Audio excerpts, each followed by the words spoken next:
রাজবাড়ী 2 মোহাম্মদ হারুন রশিদ। নির্বাচন যত এগিয়ে আসছে, রাজনৈতিক দলগুলোর প্রস্তুতি তত জোরদার হচ্ছে। তারই অংশ হিসেবে দেশের অন্যতম প্রধান রাজনৈতিক দল বিএনপি তাদের প্রার্থী চূড়ান্ত করেছে। আজ বৃহস্পতিবার দুপুরে দলের মহাসচিব মির্জা ফখরুল ইসলাম আলমগীর আনুষ্ঠানিকভাবে রাজবাড়ী 2, পাংশা, বালিয়াকান্দি ও কালোখালী আসনে বিএনপির প্রার্থীর নাম ঘোষণা করেন।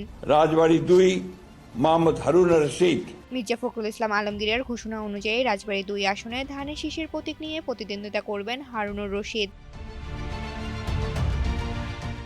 এই ঘোষণার পরে রাজবাড়ী 2 আসনে দলের নেতাকর্মীদের মধ্যে সৃষ্টি হয়েছে বিপুল উদ্দীপনা।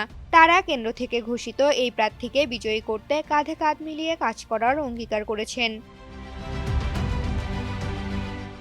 দলীয় সূত্রে জানা যায়, তৃণমূলের সঙ্গে হারুনুর রশিদের নিবিড় সম্পর্ক এবং বিগত দিনে দলের প্রতি তার ত্যাগ ও অবদানের কথা বিবেচনা করেই এই মনোনয়ন দিয়েছেন।